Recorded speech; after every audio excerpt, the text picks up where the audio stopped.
Ayans, good morning. PCB TV. Please don't forget to subscribe my YouTube channel. Please notification yung button para mabilis ng video na upload ko. Ayans, episode ngayon sa Ropali Lingayen, no? Dito lang siya along the, nakikita nyo na sa gilid ng daan. Papakita ko sa tapat lang siya ng tapat ng BHF. Dito lang banda sa may 7-Eleven.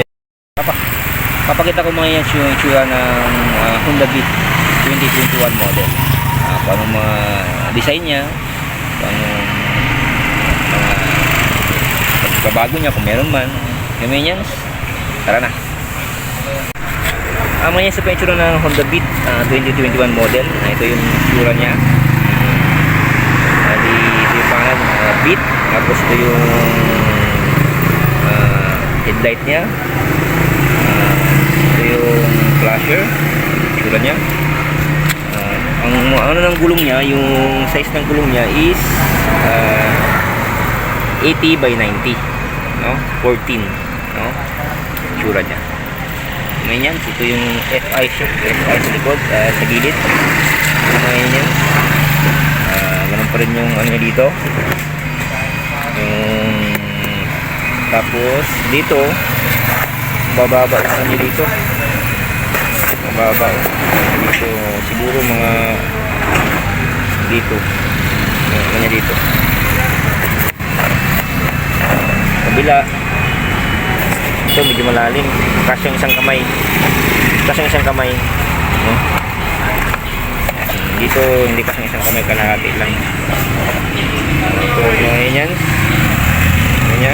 ito yung auto busina, flasher, tapos yung starter.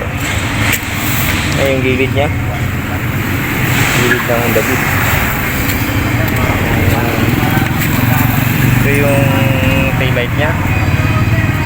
Yan. Tapos yung isang shock nya dito. Tapos 80 by 90. Ayan. Gumawa yan. Pasko na dito sa Ropali kasi may tugtog na jingle bells. Okay. Ito yung ano naman yan, yung kasya ano ng patos. Medyo pinalaki. Ayan naman yan, so 2020 model. Yung ano niya, box niya. Medyo malaki yan, yung battery. Baga yung battery niya, yan yung buong box niya. Kumbaga kung tatanggalin mo yung battery, kasi na itong buong patos. Yan, buong box ng sapatos. Ngayon yan, bag natin.